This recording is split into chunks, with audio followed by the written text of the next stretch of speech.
What was your reaction when you found out about this project, and how did that happen, and what did you think? I was really excited. Chris and Phil contacted me, and they said that we want you to be in it, and they told me who else was in it, and it was Zach and Michael Pena and Fred Armisen, and I was just like, this is the best cast of all time. I was very excited to do it. Yeah, it's such a murderer's row. It's like a list you want to see your own name on when you see the cast list. And also the previous LEGO movies have been so imaginative and funny and sort of unexpected, surprising. Yeah. It's the only time I'm ever going to work with Jackie Chan, I think. I mean, yes. And the truth is that they're doing things different with the LEGO movies. They have a tone, they have a humor, they have a look. Obviously, it's clearly different to anything else. I don't know if you agree with me. Yeah, I think what's cool about these movies is, the first one was so surprising for people because people didn't really know what a LEGO movie would be. And then the way it really incorporated the experience of playing with Legos, because in the first one, it sort of cuts to the real world and it sort of recasts the whole movie. It sort of was mind-blowing, and it was really sophisticated and funny, and then it had some teeth. Yeah, it had actual teeth, and then Lego Batman was fantastic. Yeah, I think they've done an amazing job with these movies. Let's talk about the characters you play, because first of all, it must be so cool to play a ninja, but each ninja is so different and has its own special thing. So if you could talk a bit about the ninja that you play and what you like about that. I like that the character I play, Zane, is a robot who aspires to be a normal teen, and I think that's very similar to the experience of lots of teens, which is that you feel sort of outside of the main clique or whatever. So I like playing alienation, which in this case is due to the fact that he's a robot, but I think is realistic for any teenager. Yeah, and I like, my character's sort of really at the mercy of his emotions. He feels everything all the time. He gets very scared, he gets very excited, he gets very nervous, so it's just fun. Because, in your real life you get scared and nervous and excited, and you sort of have to try and normalize it. You have to try and play it down. So it was fun to play a character where you didn't have to. You could just really go to the extremes. Speaking of how fun it is to play these characters, can you talk a bit about the process? Because many actors say that voicing an animated characters is like nothing else, and some people say it's just great, it's freeing, it's different, you don't have to worry about what you're wearing. I don't know. How was it in your case? It was great. Well, the interesting thing is, we sort of recorded this over the course of 2 years. So when you're shooting a movie or something, it's never that long. So you really get to figure out who these characters are over the course of years. And it's a lot more freeing because they haven't animated it yet. So they let us improvise, and when you improvise, they can actually build a world around an improv. Yeah.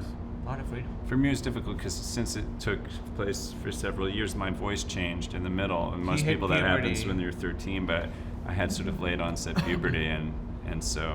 But I was glad that they couldn't see my acne, adolescent acne. But you'll see in the movie, because we recorded it out of order, so in certain scenes, Zach is definitely, his voice is much higher, and then suddenly he's sort of the grown-up timber you hear now. How was the improvising part of it? Did the director encourage that? Were you getting in the booth and then kind of doing...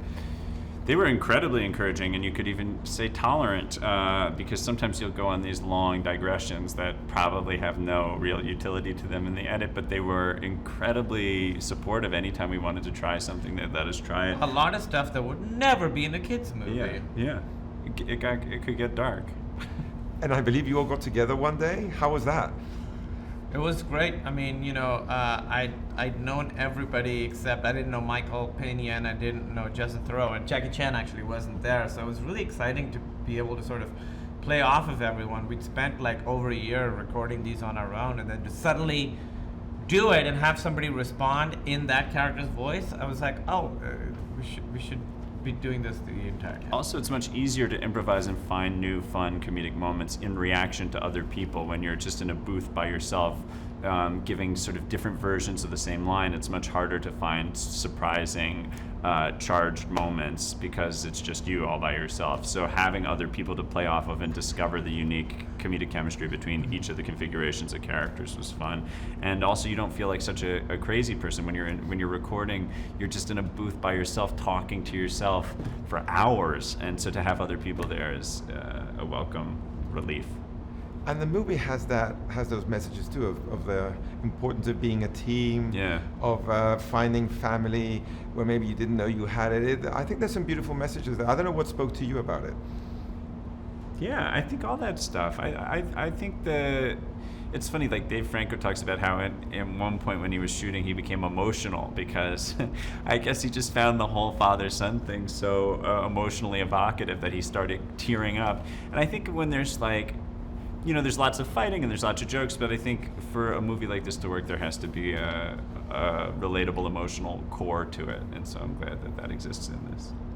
Yeah, and I like that the message is, it's about finding family and stuff, but it's also about being comfortable with who you are and being comfortable with who other people are and sort of learning to have relationships with people, not try and control them or change them, but accept them and yourself as they and you are.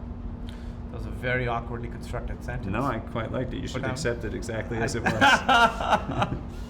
And most importantly, the movie's a lot of fun. It's really entertaining. Oh, that's good. Thank you.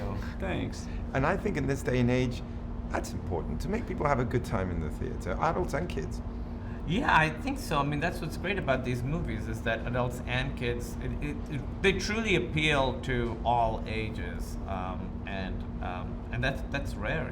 Parents don't just have to tolerate this movie; they can genuinely get excited about watching it. And what is it about Lego it's this very simple toy, right? It's been for decades with us, even now with all this technology and everything, and we seems to be more successful than ever. Well, I think it's because it's simple. It doesn't intrude on your game, right? Like if there's so many things where you have to play with it in a very specific way, but I remember as a kid, there's so much flexibility in terms of what you can do with Legos, even like mixing worlds together, and so I think because the simplicity is probably why it's been so enduring. And for you? Yeah, I mean, I think the only way you could improve Lego is if they put some apps on them, Yeah, there should be apps on them. Download apps on them, like Twitter or whatever, any of them, or somehow take a selfie with Lego or something. I think that's the only thing that's really missing. Trulia, like a little Trulia app. Yeah. And let's admit it, and especially now that you have the sword in your hand, it's cool to be a ninja. It's the best. Since I was a kid, I wanted to be a ninja, and I finally got to be a ninja. Wow. Look at that. Yeah. How do you prepare the role of a ninja? I'm just wondering, what did you guys do? It was. Go ahead. Yeah, very little. Very little. In terms of like understanding. We didn't learn ninjutsu or anything. We didn't go. We didn't move to the hills in Asia to try to learn. I can't arts. touch the tips of my toes. No. I failed the presidential physical fitness test throughout junior high school. And the people that surround you, are they like, oh my God, you're so cool, you're in the LEGO Ninjago movie?